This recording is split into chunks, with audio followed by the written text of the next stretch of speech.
Stugotz. It's the best I've ever seen John Isner play. It's the best I've ever seen him play. Who, All Day Isner? All Day Isner. Yeah, I said Andy Murray should have packed 2 lunches, a suitcase, and perhaps an overnight, just a sleeping bag, something, because John Isner will stay out there the entire week. But Isner decided, you're right, Mike, I don't want to stay out here all week. I want to get this match over with, and that's as good as John Isner has played, because Isner is all about the serve. But yesterday, ground strokes. Yeah, he's been injured the last few years. It looked like he was about to be on a launch pad and really take off and be that next great American male tennis player that could really contend for some of these Grand Slam titles. And then, I don't know if you know this, but people refer to him as Big John, and tennis players are generally big, and you don't really have a lot of frame of reference within the shot, but he's a giant. He is a giant individual. Yes. That it's one of the strangest bodies I've ever been in the presence of.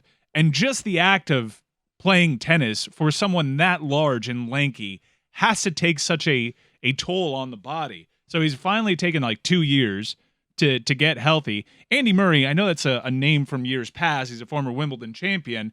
But Andy Murray was kind of rounding in the form, and he was like a sneaky dark horse to make it to the semifinals, especially this year with such a wide open tournament. I was trying to tell you, I thought Andy Murray was good value to make it to the semifinals of this tournament. I'm not certain if you took it or not. You're gambling again. I'm gambling again. No, I took Murray against Isner, and then Isner rattled off one of the best performances ever. It's been a really fun tournament.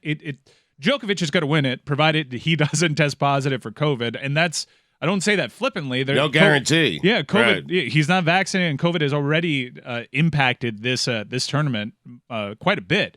But on the men's and women's side, it's as wide open a major as we've seen in some time. But if Djokovic gets, Mike, the only way, yeah. I'm with you. Like, if Joker is healthy and doesn't test positive, it's his tournament to lose. Yeah, he was minus juice to win the tournament. Right. For a reason. Yes. And if he maintains his health and fitness, he should be able to run through it. But it's been a really fun watch, and Isner putting together a complete game. Normally he's just power, but him being able to put a complete game together gives American tennis fans that maybe are casual and just want an American rooting interest some hope. Hey, Amin, how's it going? Hi, guys. Hey, we're approaching NBA free agency. Are we done with tennis? Because I was getting excited for Cressy and Sock today. Oh, couple of Cressy. Americans cutting it up. Oh, I mean, yeah. Oh, Cressy you just shifted very quickly to basketball. I understand why. It's a big day in the NBA, but I mean, this is tennis. For tennis, this is the biggest week of the year. And so I'm fine talking a little grass court with you. I mean, are you kidding me? Did you watch the Opelka match yesterday? Well, you keep telling me about this kid who came out of nowhere who beat Opelka. By the way, not a big deal. I returned one of his serves. I did it with a cigarette in my mouth. Nice. So, I mean, listen, not a big deal beating Opelka. I won a few points against him. We played some points. And, but this Dutch kid you keep talking about who's come out of nowhere. Yeah. I mean, crazy odds. I bet him yesterday. I'm gonna butcher his last name because I've only watched him on mute, and he's literally come out of nowhere. That was his first major game that he had prior to Riley Opelka. He beat Medvedev in a warm-up tournament. He's kind of old for a name to just fall out of the sky, this Dutch guy. I'm going to butcher this last name, Tin van Richthofen.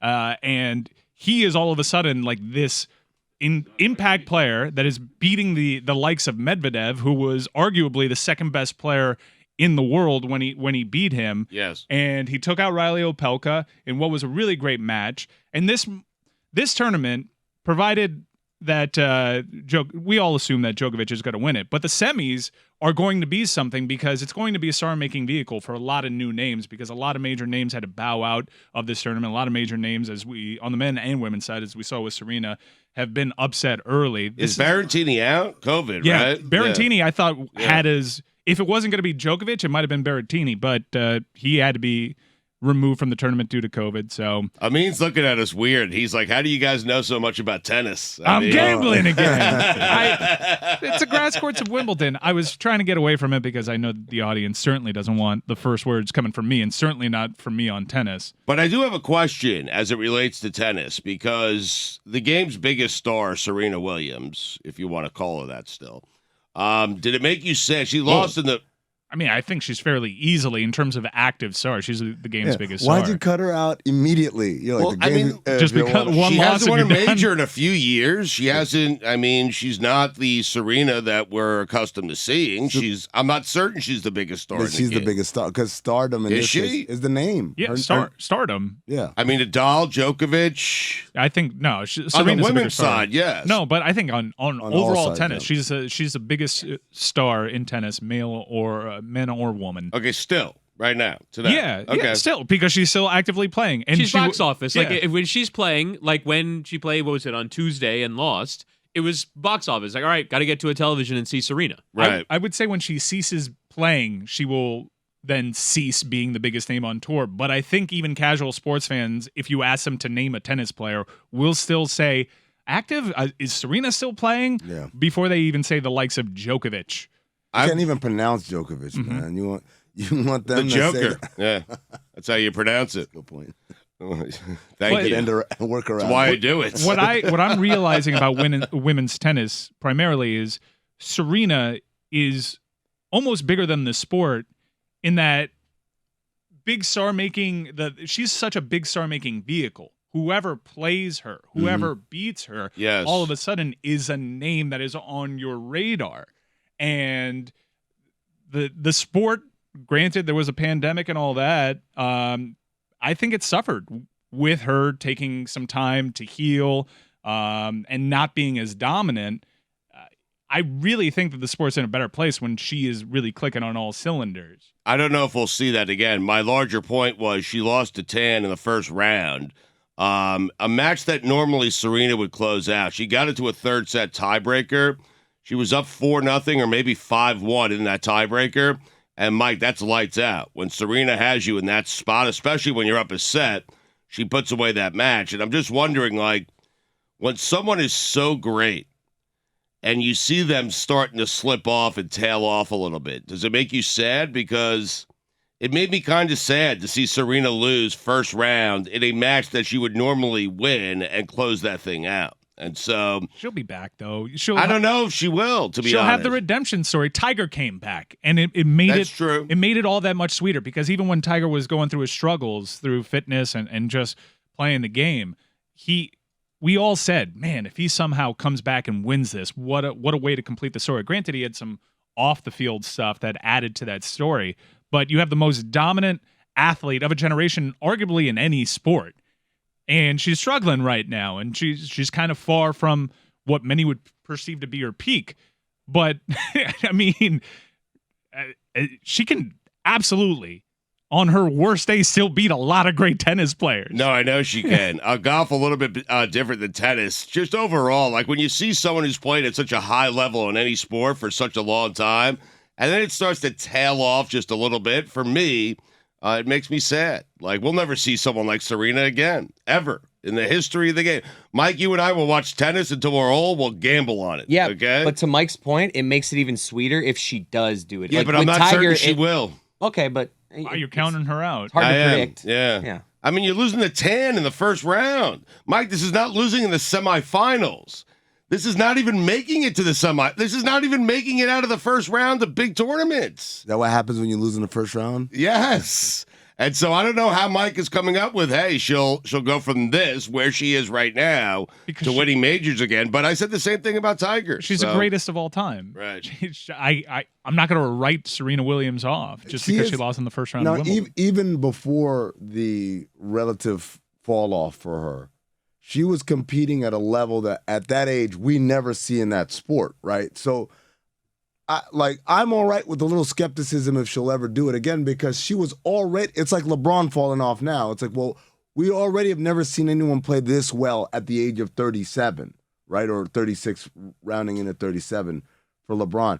If LeBron falls off, it's not like, well, I'm never going to write him off. Like, yeah, this at some point it has to end. They don't You have play to write forever. him off. Yeah, Right. except Tom Brady. That's the only That's exception. exactly right. Well said, Bob. Are LeBron and Serena in like the same exact places in their careers right now? Well, I think Serena has done considerably more winning. No, I'm but- just saying in terms of like where they are What's left, age-wise. right? Right, What's but- left. what's Like, left. because LeBron could still get there, Serena can maybe still get there, but they're clearly not what they were at their peak. I think that it's very similar. At this point, they've defied expectations to such a degree that it's almost unreasonable to ask more of them. Right. Serena Williams made the Australian Open semifinal last year, and she's 40 years old this year. Correct. Like, it's already absurd, the longevity of her career, considering how long she has been in our lives as an amazing tennis player. Like, everything from here on out is gravy. I'm not made sad by it. I'm kind of like, in some ways, admiring the Appreciation fact that, mode. right, after having a child and after, like, having to recover and all from all that, like, that I imagine was really difficult to reach that high of a standard again. Didn't she win the Australian Open while pregnant? I'm not sure. I recall like some like odd timeline. I have to look it That up. should count as 2 majors. Right? Like, I'm like, come on, man. Like if LeBron came back from 3-1 while a human was growing inside of him, I think I'd look at him even in more glowing terms. I think Serena is also going to benefit from, because of her absence, because she was constantly challenging other people. And it was a weird time in tennis because of how staggered the schedule was and the pandemic. No one really took the baton. We're seeing Coco Gauff is back on radars. Right. Coco wasn't dominating. Right. Everyone thought everyone had crowned her next in line. It's good to see this run. She plays a little bit later today. She might be next in line, Mike. She might be. She's young. She might be, but you look at the women's tennis rankings and who's still available in the tournament. Sakari was a name that you thought was bubbling up and then kind of slid back a little bit. Looks fun in this tournament a little bit, but there really isn't anybody for Serena to rip the sport away from if she taps back into her prior form. Chris, to your point, would you be surprised if LeBron wins another championship? Because I think Michael No, sold but I me wouldn't. on. But I wouldn't be surprised if Serena did either. I think they're in the same boat. I'd be surprised. I'd be more surprised if LeBron wins another NBA championship. Mike has sold me on Jimmy Connors made a semifinal run U.S. Open. I think he was 40 years old. Like, it happens in tennis. And The Lakers weren't bad this year because of LeBron. Yeah, but LeBron has to rely on other variables. Serena just has to rely on herself. And if she's relying on Serena Williams, there's a good chance she'll win another major. I'm just trying to find the logic. And you put a flyer on Andy Murray, who you haven't seen do winning in quite some time, and he's a former Wimbledon champion. It's nostalgic, though. Yeah, I mean. but so you obviously had some kind of feeling. I was yearning for a different time. He yes. could still tap back into it. It's just because he's British. It is. You're That's right. the only reason. Yes. It's a British guy in the British tournament. And I want to see him win in London. Yes. Why do we call bonus stuff gravy? Like, that would be gravy. Oh, because it's on top. Like, the steak is the thing that you're getting, and then the gravy is just like, it'd be nice if you pour it on top, but You like put gravy on your steak? some people do. Some Like people icing on the cake. breakfast steak. That's what I mean. I like that Chicken- saying better. Give me icing. It's chicken like fried icing on the steak? cake. I mean, I view it through the Thanksgiving prism. You already have turkey, Yeah. stuffing, everything else on a delicious plate of food, and then you're adding something to make it just slightly more delicious. Like, if you know? didn't have the gravy, would you be like, take this dish away? No. No, you'd Oh, eat yeah, it, cranberry right? sauce. No. Right. I mean, it wouldn't be as good, the dish, wouldn't without be the as good. gravy. It'd be dry. That's why it's Right. like LeBron's career. If he doesn't win another championship, would you say, take this career away from me? I don't want this. You say, no, I'd take it. Right. But if I get another championship, oh, We it's just nice. need a better food item. Like gravy, it's Well, fine. they do the cherry on Gravy? top, but I don't Cherry on- think the I'd cherry rather on have top. icing or a cherry on top than gravy. cherry on Really? top. Yeah. Oh, I like gravy more than cherries. People don't do the cherry. I don't even love cherries, but just like gravy is just like Chris. It looks like poop. Looks like poop soup. No one poop soup is what happens to me after a night of drinking. No, cherry on top. Come on. You think you'd ease up? He's not wrong. You know, cherry on top. It's every morning, though. It's a Sunday every goddamn morning. It's a Sunday, right? Or a banana split or whatever. I submit to you, nobody does that anymore. It's gone. It used to be such Somebody hasn't been to Dairy a Cream. fixture of Americana. You go on a date and you go and you get the ice cream sundae and you split it with each other with the 2 spoons. And now it's gone. These kids aren't having ice cream sundaes or banana splits You anymore. do the thing where you wrap your elbows around each other and like I feed myself. Me and Jess did that in Tahoe. The, Like the a- champagne toast. Or there's Yeah. like to us, which I don't understand. What'd you do? I just dropped that. Like me and Jess, we were just like celebrating Tahoe and we were like taking a cafecito shot. We decided to cross arms. Austin, It was not awesome. Tahoe. Yeah, it was. It was awesome. That's a fun. Oh, yeah. Tahoe's in the future. It's also adorable. Yeah. It was cute. I feel like gravy and cherry on top are 2 very different things. Like if LeBron wins another MVP regular season, is that gravy? Is that a cherry on top? No, it's gravy. So anything icing on the cake. So anything Serena does from here on out, is that considered to be gravy? Oh no! Like for Serena, Because it's she's like, she's chasing history here. the difference between Serena And and it LeBron. means a lot to her, that history. Well, LeBron's chasing history too, but Well, he's chasing Jordan. that's history. Right. What additional history is Serena chasing? Like, she has all the history, right? That's why to me it's not even gravy for her. It's like Wait, doesn't she need one more major to surpass? She's tied for the most majors ever. She doesn't have the most majors ever. In the WTA? I believe so. I believe that's the case. There's someone that won more than Serena? She's got There's someone who won the same amount as Serena, I believe. Steffi Graf had 22. Serena's got 23, so that's already. But how about Margaret Court? I thought she was tied. Serena with has the Margaret Court has most 11. Grand Slam tournament titles in history. You were close to God. Court, underachiever. I mean, Is it the all-time tennis? Maybe, Man or woman? let me see. Okay, Maybe let's it's check that. I There it don't know. was. There it was. Mm-hmm. Yeah.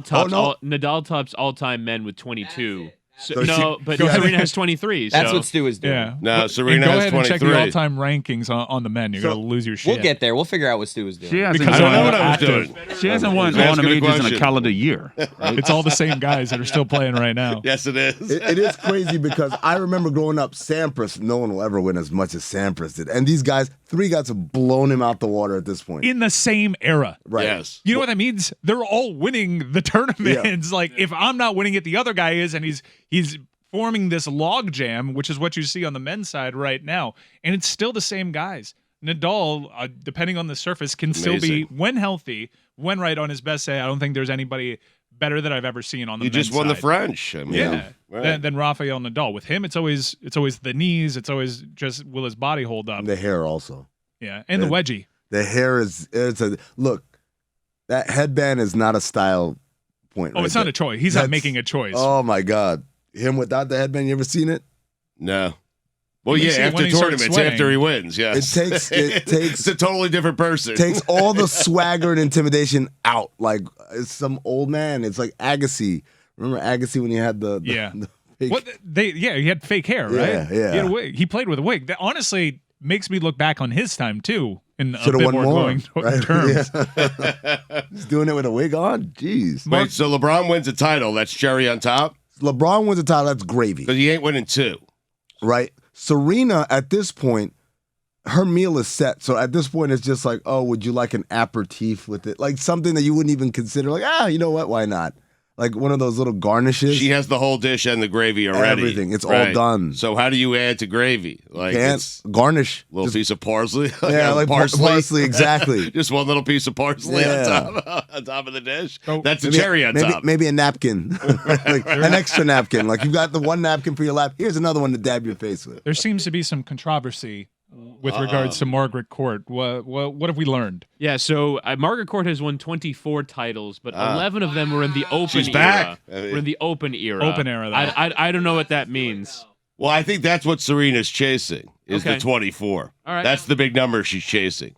It's why she's still playing. No, we're not. This is like saying that LeBron is chasing Bob Cousy. I'm sorry. If it's not the Open It'd be era, Bill Russell, I we think. don't want to hear about it. Well, Cousy won a lot Okay, of titles right, too. right. So I don't want to hear about it. Someone did a side-by-side of Michael Jordan with John Havlicek, right? Havlicek also has 6 rings and was Hondo. 6-0 Yeah. and had a lot of the same kind of statistical benchmarks. You know what the difference is? Havlicek never played in a league with ABA talent in it. Get out of here. Get out of here with your pre-merger statistics and accomplishments. Well, could someone define what Margaret Court, like what happened? There was She 3 played- majors. There was. She played in the non-open era. She played in the closed era, Stugotz. How hard is Well, this? what is the closed era? It's Were there not the still open. 4 majors? What was there? It's not the open But maybe era. it was more difficult when she played. No, it wasn't. No, What it's if there not- were it's only not 3 It's majors? never more difficult than it is right Well, now. how do you know? Because Serena is playing now. Yeah, it's so difficult. Right. Margaret Court will get her ass beat. But Serena had 4 attempts at winning a major every year. Margaret Court, it seems like she won 24 playing 2 or 3 majors a year. in It a is- closed era. It is a great name for a tennis player. We can all agree on that. The best name ever. Yeah. Court. The establishment wanted her to be successful. What is the Or greatest? a lawyer. She should have been a lawyer or tennis a tennis backer. player. Yeah. What is the greatest tennis name? Yeah. Racket. A judge. Steve Racket. Judge Serve. Court. Right. Hang on a second. Margaret Court's wiki page is one of the most interesting I've ever seen. I'm scrolling down and I see a little thing on the side that says part of a series on Pentecostalism. I just didn't expect that. I don't think you guys would get the subheaders if I gave them to you. Give it to us. I don't think Stugotz knows what Pentecostal I means. don't. I didn't get that one. Stugotz, do you want me to mansplain what Pentecostalism is? Please. It's a Christian religion that celebrates the 50th day after Easter, where the Holy Spirit descends on the disciples and speaks tongues or whatever. So anyways, her subheaders are tennis career, playing style, career timeline, honors, ministry, controversy, portrayal in film, and then a couple more tennis things. So apparently there's some controversy And here a that film. I didn't see coming. She only won Wimbledon 3 times. Come on, get out of here. There's no way. She won 24 majors. But Wimbledon only 3 times. So? Closed. I know, but Djokovic is considered one of the greats of all time. He's won the French, I think, once or twice. Federer won it once. One time. One French Open for Roger Federer. Nadal keeps winning every single time. What are they supposed to do? I got self-aware and thought we were talking about tennis too much 3 minutes into this segment. I was trying to I kept it here. I'm sorry. change gears. My favorite thing is 50% of the audience is like, oh, tennis is boring. Why are you talking about it? And the other 50% are like, oh, if you guys are going to talk about tennis, have someone who knows what they're talking about. Right. Well, me and Mike do. I mean, no, not really. You didn't even know about the closed era until right now. I still don't know what it is. I taught you about the closed era. It's weird. Chris, do you know what it, Witty? You don't know what it is? I just saw it OE and AE. I don't know what I've tried looking for AE. I don't even know what that is. I'm telling you, regardless, it's important to Serena to catch and surpass Margaret Court. Okay? Like, she has said it. She's on record as saying it. I believe it's why she's still playing. I'm not certain she's going to be able to do it. I mean, That's all. She's losing in the first round. Stugotz, you and I only know tennis by comparison. You're right. We do not know tennis at all. At all. We're not watching a lot of these smaller warm-up tournaments. We're refamiliarizing ourselves with them every Grand Slam. I know you were trying to shift to basketball, and we will. I kept it at tennis, probably 15 minutes too long, but it's why I wove in LeBron James. Okay, here we go. Okay. I have a definition for the open era. Okay. Good. Open era began in 1968 when Grand Slam tournaments agreed to allow professional players to compete with amateurs. So basically, before then, only amateurs were allowed to compete in Grand Slam tournaments. That means you guys are holding up this woman, Margaret Court, for beating up on children. Meanwhile, Serena was taking down grown-ass women. But we're not. Serena is. No, she's not. Mike and I aren't saying this. No, Serena is the one who says, hey, Margaret Court? She said Margaret Court? I got to tie and surpass Margaret Court. It's important to me. She's the one saying, yes. Now, I agree with your overall point, but Serena is on record of saying that. I need to talk to Serena then. Get me Serena Williams. Mike! Can we talk to Amin about the NBA now? Please. As free agency is around, Heat Twitter is confused and upset, even though free agency hasn't really started. How could they be upset? Bradley Beal has opted out. Everything in Bradley Beal's history would suggest he's just going to re-sign for as much money as he possibly can and then do the thing where he demands a trade after he has that contract under his belt. The Bradley Beal stuff has quieted down. The Donovan Mitchell stuff has quieted down. The Kyrie Irving thing, while it seemed initially like the door was closed on that, no, not really. He didn't make a bold, different choice. He just opted into the best available option for him. And the Nets are still trying to decide what they want to do. Miles Bridges, who is going to secure a massive bag, Is he? Not anymore. The biggest bag fumble in the history of sports. So Stugotz is looking at me. You don't know what happened. Miles Bridges, restricted free agent. Charlotte just had a press conference the other day, I think, in introducing Steve Clifford. And in it, they said, Mitch Kupchak says, we absolutely 100% want Miles Bridges back. We're going to welcome him into the fold. There are many people who believe he's played himself into max contract territory. There were rumors. Do you believe that? Hold on. There are rumors about, listen to all this. There are rumors about Portland being interested, about Detroit being interested. Numerous teams being interested in Miles Bridges, maybe to max levels, right? All you got to do is sit back and let this thing play out. Miles Bridges, arrested last night. Domestic violence charges. Like, number one, felony domestic violence. Yeah. Felony is a big one. He turned himself in. Unfortunately, there aren't a lot of details of the allegations right now, so we can't put that out there because I always think it's as important rather than just focusing on the transactional portion. Sure. Absolutely. the obligatory domestic violence is wrong. Do not put your hands on women. That's awful. Don't do that at all, no matter what the situation is, whether you're minimum wage or on the verge of making a shit ton of money, right? People do things because they are in environments that, like, not suggest. Are you saying that you could have seen this coming? I don't No, know anything about Miles Bridges or who I'm he not hangs out. I saying haven't that. talked to anybody. I don't know anything. I'm saying that people do things typically in charged situations, right? Those things happen because you weren't calm in a calm place. You were agitated.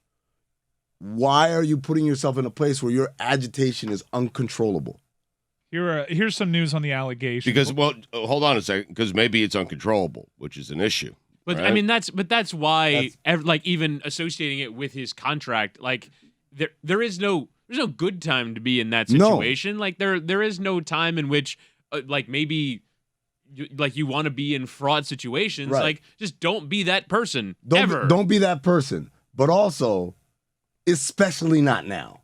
I'm not saying there's ever a time. But it's just why? But I don't think these issues present themselves let me at put times. Let me put it in black and you white. either have this issue, or you don't. It's probably one of those times where you say it goes without saying, just so you don't say it because we've been fumbling through it. No, yeah. Like let me be once again 100% blunt as Jess is face palming. Right. Take 3. There's never a time to do domestic violence. Right. That is wrong. Let's establish that right now. Right? Okay, let's all agree on that. Okay? Okay. And it means not trying to say anything to the I'm not trying to contrary. say anything, Right. but I'm saying if I'm in a situation where I'm going to get in trouble, would I rather be in trouble with $300 million or not? I'm in trouble. Oh I'm my not. God. I'm not. No, Jess, you're not listening to me. It's not the Take either 4. or. It's not the either or of either be in trouble with $300 million or don't be in trouble and don't If have the you're money. going to get in any sort of trouble, I'm do in it trouble- after you sign the $300 if I'm million, in trouble, right? But it's- he can't control it. Jess, How about just don't be violent towards Sure. women, period? Absolutely. It does not matter what his Absolutely. status is as No. a player. That is literally the last thing that I give a shit about. okay. You did this to yourself. Huh? I'm not doing because there's a nuance here that's being lost, right? I'm not. You guys are making it into an either or. Either I don't do this stuff, but I'm also broke, or I Right. do this stuff and I get money. I'm not saying that. I am trying to help you out here. I We're- am not doing that to you. I'm saying Except when I say take 3. if the start point is this morning, arrested for 1-5 domestic violence, right?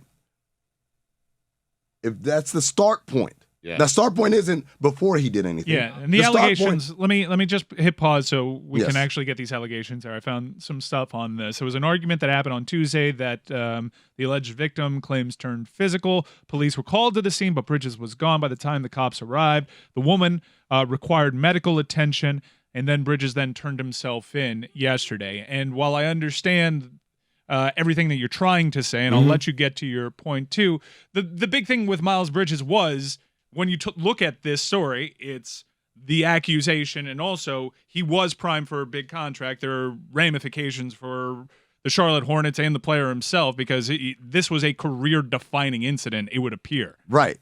I mean, this is something that sticks with you, right? The idea is, though, I'm not talking about the start point being should you or should you not do. Obviously. And if it's not obvious, I'm saying it right now. Look at the camera. Obviously, you never put your hands on women. Obviously. But we wake up today and it's happened. You can't tell me for him that this is equally as bad for him, not for the woman, not for us, not for society, not for the internet, not for Twitter, not for TikTok, for him. Telling me that waking up today, having him have done this today is equally as bad as if it happened a month from now. You can't tell me that. But I think people would come back and say he controls that. Absolutely. And I'm also, putting why the To do which blame I would on also him. say I'm putting the blame on him. I Right. don't. What? I don't care. Like, I don't care about him. But okay, you in don't. that way, like, we care so much about these athletes, but we never care about Yes. the person that's actually been harmed in these situations. Yes, we don't care. That's the problem. Newsflash, we don't care about the athletes. I'm not going to go home and go, like, oh my God, Miles Bridges, how could you do this? I don't give a shit. He's a piece of shit if he did this. Right? If he did this, he's a piece of shit. I don't care about him. I do care that someone was treated like this, allegedly. I do care about that. But again, I'm talking about it from his perspective because he's the one that does a job that we cover. What does the young lady do? I understand your perspective. I just don't care about your perspective. Like, Okay. I don't think your But perspective Jess- is important. I think your perspective is a perspective we've heard in sports media for like No. decades, and it's just I don't it think doesn't so. matter. I don't think so. I think you're conflating my perspective with the perspective of people who are just moving past.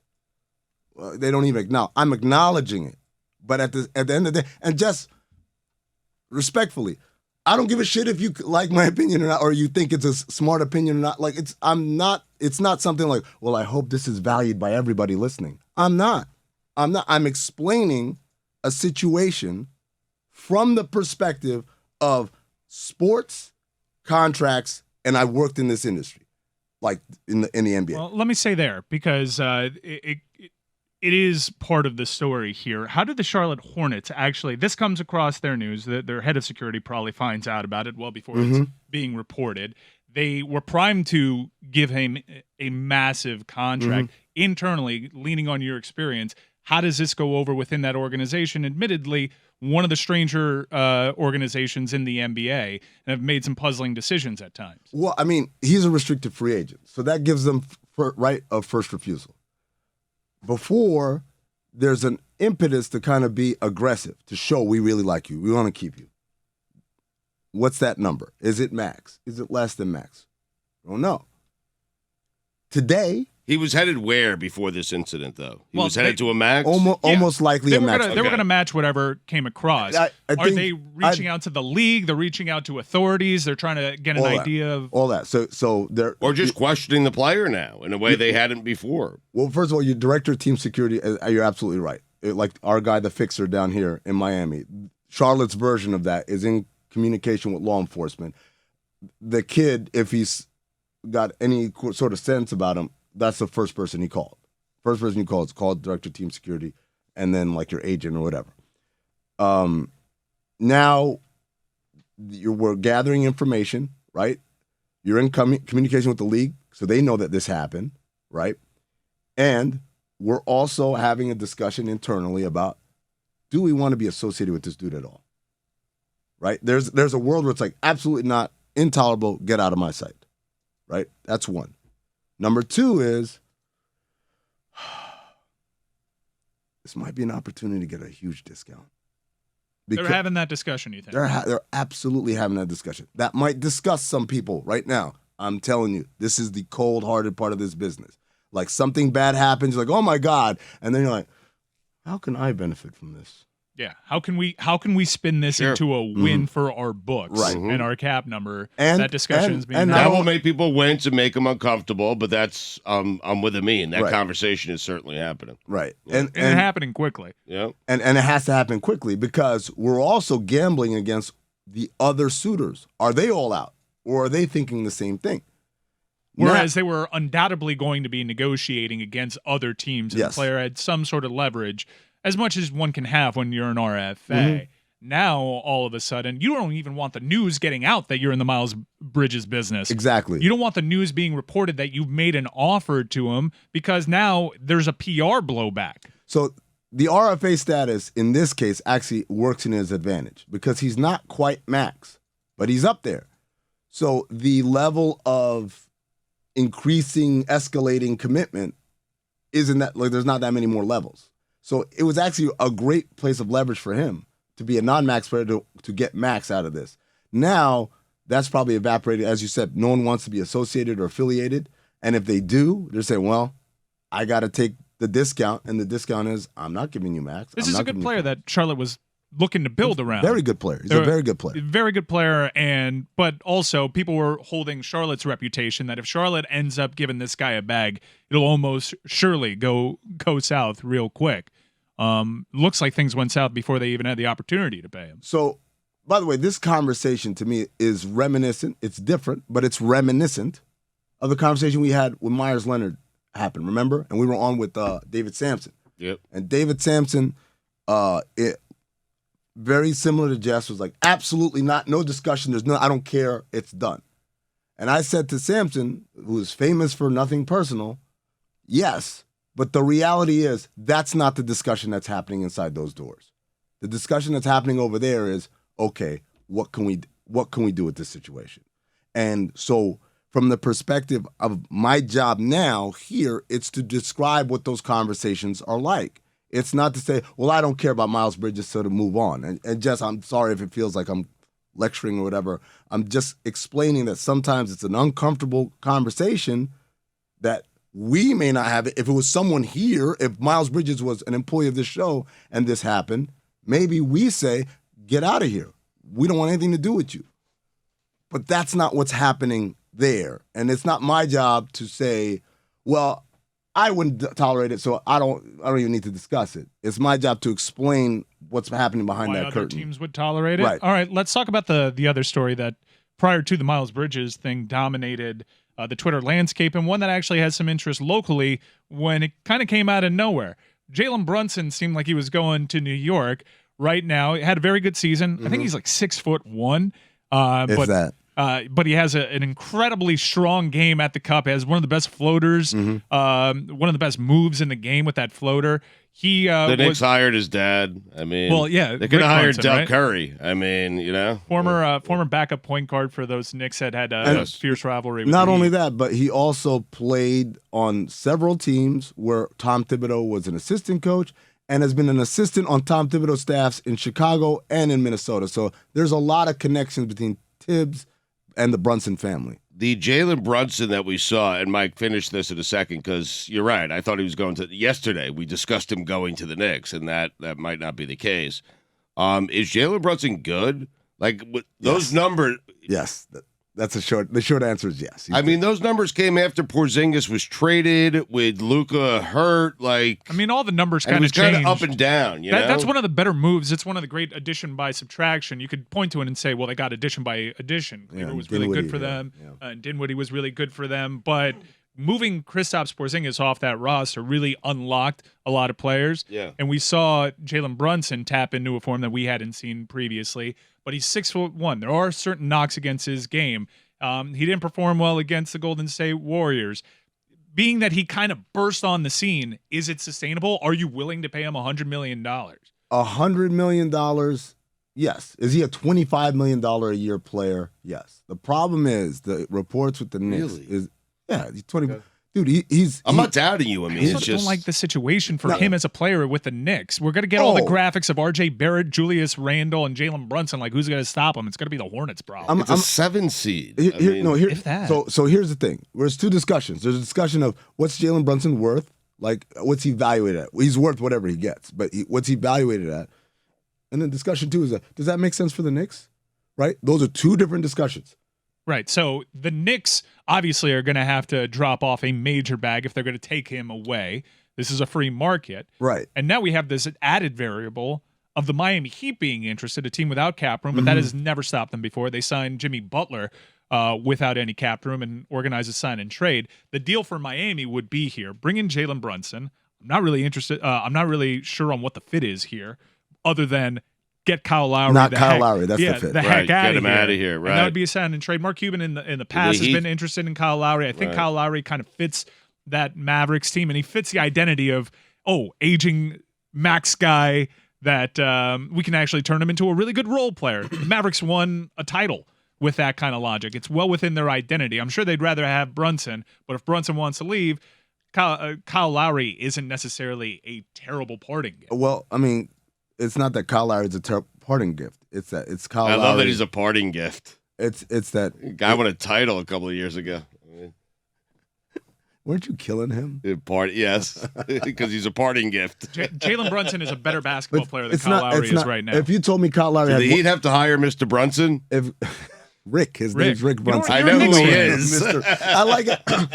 Stugotz has He didn't him. even go coach Brunson. Stugotz has him as He's not a coach. just like Mr. S, like Smitty's dad. Right? We have to hire Mr. S. No, the reality is, if Lowry was in the last year of his deal, maybe, but he's got another one after this, and that's the killer. It's that the Heat signed him to a 3-year deal, and now I don't think anyone wants that deal. They might take it for a year, the $28 million this year.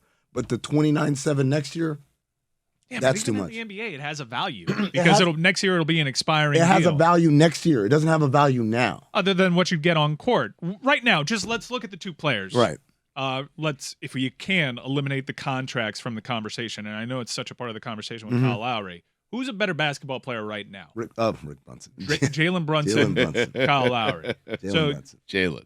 For the Heat, the incentive is not only upgrading at the position, but also getting out from what is a bad contract. And at least with Jalen Brunson's age, you would figure he would be a movable contract if the fit isn't quite right. For Jalen Brunson, yeah, at 20, that's why 25 is a very important number, because if we were to look at his valuation, absent any context, you'd say yes.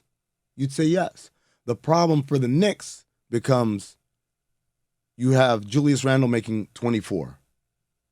You have Evan Fournier making 18. It's a bad contract. You have RJ Barrett, who's going to make whatever it is he's going to make next year, which might be 30. It's the most that they can pay him. That's what they'll end up paying. The max. You're saying he's a max player. If he's a max player. For the Knicks, he is. For the Knicks, which I'm not so sure about that. I'm not so sure internally if they say He took a leap last year, though. He did. Yeah. I don't know if internally they feel like he's a max player. It's a team that struggled so much to develop those talents. I would say when you're a young player who has taken a leap and looked very good at times for large stretches and wants to be in New York, that's a max player for the Knicks. There's not many people who want to play there. I mean, he does. That organization, the history means something to him. The last rookie who got extended by the Knicks was Charlie Ward. I know. So, like, you want to send him to a deal just to end that stat? No, I want Charlie Ward to be the last one forever. By the way, hey, we signed a guy. By the way, Charlie Ward, who was drafted before we had rookie scale contracts. Yeah, that's how far back it goes. So there was an interesting report that the Heat actually had a conversation with Kyle Lowry saying, we're not going to trade you for Kyrie Irving. We're not trading you to Brooklyn for Kyrie Irving. I like the specificity. Yeah, we're not trading you on a Tuesday. Right. I take them at their word. They're not going to trade Kyle Lowry to Brooklyn for Kyrie Irving right now. But because Brooklyn wouldn't do it. But being interested in Jalen Brunson, taking a meeting with Jalen Brunson sends a very clear message to Kyle Lowry that the Heat are trying to get out of the Kyle Lowry business, which, might have ramifications. He's a Jimmy Butler guy, right? Jimmy kind of wanted Kyle Lowry here, but even he had to see what happened at the end of last season. So I don't know how you navigate this. The report's out there right now. Is there a level of damage control that you do with Kyle Lowry, or is he? What are you talking about? I'm not worried about your feelings. You've been here for 1 year. With Miami Heat. What damage control? What are you talking about? Yeah. We didn't do it. Yeah. Hey, here's an idea. Damage control. Pat is always going to take the meeting. Pat took the meeting with LaMarcus Aldridge when he had $0. Number one, Pat's always going to take the meeting from the history of time, right? Number two, you want damage control? How about you control that waistline? Pat loves taking a meeting. Pat did issue a direct challenge. Flew to Vegas for one. There's nothing that Pat Riley said. There's nothing that Pat Riley said in that press conference that he probably didn't say a lot more coldly and a lot more callously to Kyle Lowry directly. There's no way Kyle Lowry learned about that from the press conference. Like, that wasn't his first time hearing that. That was delivered for sure directly. The reality is this.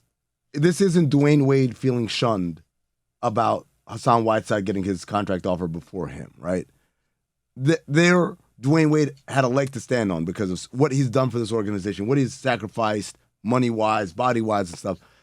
They owed him respect-wise to do that. Kyle Lowry hasn't built any of that. And by the way, and they still did it to Dwayne freaking Wade, the greatest player in the franchise history, what you guys have called the greatest player in South Florida sports history, right? 3 titles delivered. Yes. They did that to Dwayne Wade. Who the hell are you, Kyle Lowry, to catch feelings because we took a meeting, because we had a discussion about it? Right. What have you done? Nothing. Other than not play well in the playoffs, right? So I'm not saying that's how it's delivered to him, right? But I am saying, like, yo, you better get over your feelings pretty quick. It's actually reminiscent in a little bit of... Are you saying he shouldn't have feelings? Because if you are, I agree with you. Like a 12-year-old. You ever have those again? We're running long, so let me just button this. I'm also trying to figure out if South Beach got the best of you, or no, if it's Greg Cody's microphone. It's the microphone. Like, it's just or here, Dan. and it won't go. It won't come up. It won't. We're blaming the microphone. it's kind The of chair.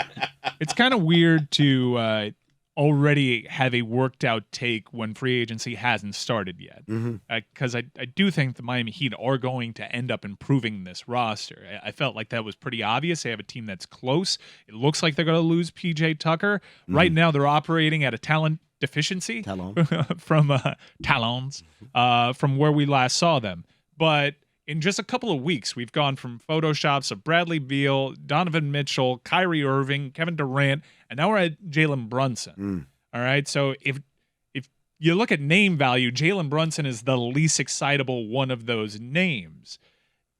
Is that a successful offseason if they lose PJ Tucker and they just come back and say, hey, here's this guy that might end up being a flash in the pan? He doesn't have this huge track record of success. It's not even flash in the pan. It's what he is versus what he costs to them. Jimmy Butler, $37.6 million.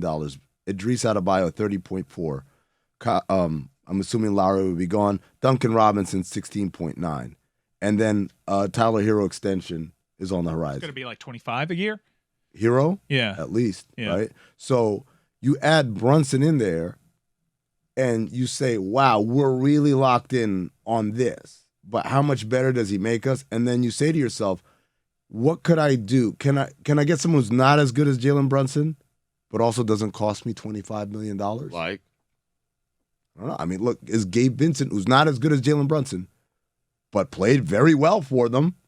Like when he will never turn into Jalen Brunson. Here's why I think that they should go for Jalen Brunson if that is absolutely their best case scenario looking at this offseason, because it's not like Kyle Lowry in that by midseason you could trade Jalen Brunson. Sure. He's a desirable asset. Sure. He wouldn't be looked at as, oh, we can't take this contract. Sure. But you also risk locking yourself into something that isn't desirable. Not in terms of championship contention. Yeah, there are questions about him. If you're trying to make a move for championship contention, right? Like the missing piece I don't think their missing piece is Jalen Brunson. Now other teams maybe, but not for the Miami Heat. I think they need more. Yeah, but I think that he can maybe help them get a missing piece mid-season or in years thereafter, just because he's a lot easier to move and he has a higher ceiling. He's of an age that you still project for the player. By the way, all of this is made moot by what the Knicks are doing. I was getting to that and we kind of got sidetracked. They moved more contracts because they're getting ready to prepare an offer that's greater than 25 a year. They're going into, Mark Stein, I think, said it, into the 110, 111 range. As a Knicks fan, it's frustrating. I got to be honest. Yeah, but they're going to have to because they're dealing with states like Texas and Florida where they have to do stuff to Mike, for the overcome that tax Heat, advantage. he's a guy that potentially puts you over the top. For the Knicks, I'm not even certain they make the playoffs with Jalen Brunson. I don't even know if this is a guy that puts you over the top, but I think he's a step closer to getting a guy that puts you over the top. Whereas Kyle Lowry, you look at like some of the trades that we've been talking about with Kyle Lowry before. It's like Brooklyn would only do that because they have no options, because they have a Kyrie Irving problem, and they've looked at the lot and said, all right, none of these options are desirable, but we'll take a less desirable Kyle Lowry over an even less desirable Kyrie Irving, swapping one problem for another.